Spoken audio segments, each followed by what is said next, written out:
Yo, what's up? Kumusta? Good morning guys. Ayan, so happy Holy Thursday sa ating lahat mga kaibigan. Ayan, so ngayon mag-i-install tayo ng 1 HP na kundura. Ayan, inverter. Dito natin ilalagay. So naka-design to para tanggalin yung kanyang takip.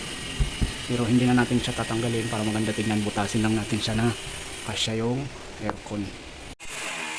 Ayan, so ginagrounder na.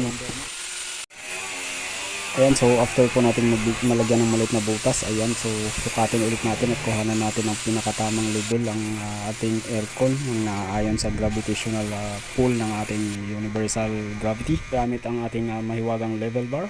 Ayan na nga po, so ginuguhitan natin yung ating mga sinukat kanina.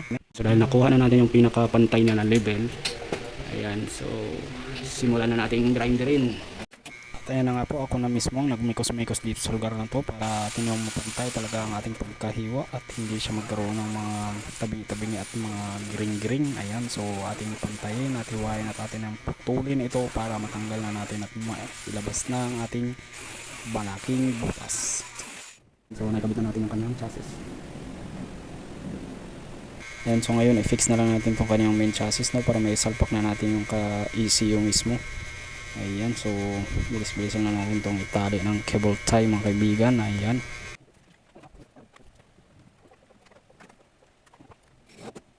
so ngayon binabarinahan muna natin yung kanyang bracket para may kabit natin ng maayos ang kanyang chassis.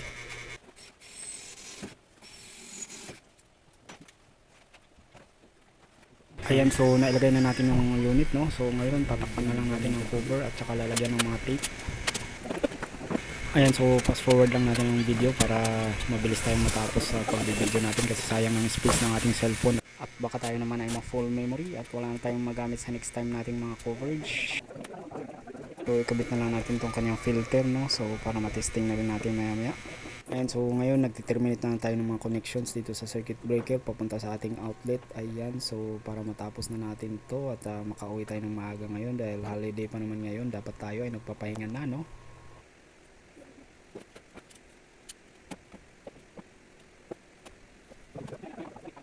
Ayan, so tapos na nga po tayo dito mga kaibigan, no, at tayo ay gagawa ng service report at nang makauwi na rin tayo. Thank you guys so much for watching. And this video has been brought to you by RJS Air Conditioning Services.